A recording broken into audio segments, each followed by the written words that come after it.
संत और नाग की कहानी। एक समय की बात है, किसी गांव में एक ब्राह्मण अपने परिवार के साथ रहता था।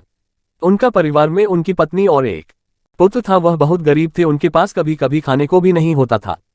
ब्राह्मण की पत्नी बहुत दुष्ट और चालाक थी, इसलिए वह रोज ब्राह्मण को भिक्षा मांगने जाने को कहती थी। पर ब्राह्मण उसकी एक नहीं सुनता था और घर में राम नाम जाप करता रहता। पत्नी के रोज रोज लज्जित करने पर ब्राह्मण एक दिन सुबह सुबह उठा और अपने पोती पत्रा उठाया और दूसरे गांव में चल दिया। चलते चलते वह घने जंगल में पहुंचा और अंधेरा हो गया। वह वहां एक बड़ा सा पीपल के पेड़ के नीचे बैठ गया और राम नाम जपने लगा। सुबह होने पर जब उठा तो पास के सरोवर पर स्नान करके वह आगे चला और दूसरे गांव में पहुंचा। गांव वाले उससे न तो कोई कथा सुनना चाहते थे और न ही कोई उससे भिक्षा दे रहे थे।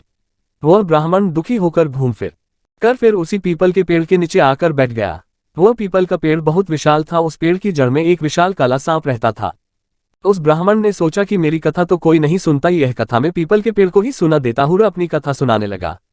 कथा पूर्ण होने पर पेड़ के नीचे से एक काला नाग निकला और उस ब्राह्मण को एक स्वर्ण मुद्रा देते हुए बोला, तुम रोज यूं ही यहाँ आकर मुझे कथा सुनाया करो, मैं रोज तुम्हें स्वर्ण मुद्रा दूंगा। ब्राह्मण यह बात मान ली और ना यह बात तुम किसी को भी मत बताना, तुम्हारे सब दुख दूर हो जाएंगे। ब्राह्मण रोज ऐसा ही करता। सुबह उठकर नहा धोकर अपनी पोती पत्रा लेके वह पीपल के पेड़ के नीचे पहुंच जाता और वहां बैठकर कथा सुनाता। कथा पूर्ण होने पर नाग सोने की मुद्रा भेंट करता। देखते ही देखते ब्राह्मण धनिक हो गया। पूरे गांव में यह चर्चा होने लगी कि ब्राह्मण की दशा कैसे सुधर गई। यह जरूर कोई गलत काम करता होगा। ब्राह्मण को लोगों की बातों से कोई फर्क नहीं पड़ता था।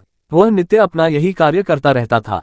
एक दिन गांव की कुछ औरतें ब्राह्मणी के पास गई और उससे पूछने लगी कि आपके पति इतने धनवान कैसे हो गए, वह रोज कहाँ जाते हैं और रोज उनकी कथा कौन सुनता है। औरतों की बात सुनकर ब्राह्मणी के मन में शंका आ गई। उसने एक दिन अपने पति से पूछा कि आपको ये धन कहाँ से मिलता है, मुझे भी बताए। ब्राह्मण बोला, तुम्हें इससे क्या मतलब है। ऐसा कहकर ब्राह्मण ब्राह्मणी की बात टाल दी। कुछ दिनों तक उसे टालता रहा, पर एक दिन ब्राह्मणी ने ब्राह्मण को मजबूर कर दिया। ब्राह्मण मजबूर होकर उसने अपनी पत्नी को नाग की सारी बात बता दी, जिस वजह से उसकी पत्नी के मन में लालच आ गया और ब्राह्मण के खाने में नशे की दवा मिलाकर उसे खिला दिया और अपने बेटे से बोली, बेटा उस पीपल के पेड़ पर जाओ और नाग को मारकर सारी संपत्ति ले आओ। ब्राह्मण का लड़का अपने पिता का पोथी पत्रा लेकर वहां गया और पीपल के पेड़ के आगे बैठकर कथा सुनाने लगा। कथा पूरी होने पर वह नाग बाहर आया और उसको स्वर्ण मुद्रा देने लगा। तभी ब्राह्मण के बेटे ने कुल्हाड़ी से नाग पर वार कर दिया, जिससे नाग की पूंछ कट गई और नाग भी पलट कर लड़के के पैर में डस दिया, जिससे लड़के की मौत हो गई। इधर जब ब्राह्मण उठा तो उसने देखा कि उसके पोथी पत्रा गायब है। वह समझ गया कि कुछ गड़बड़ है।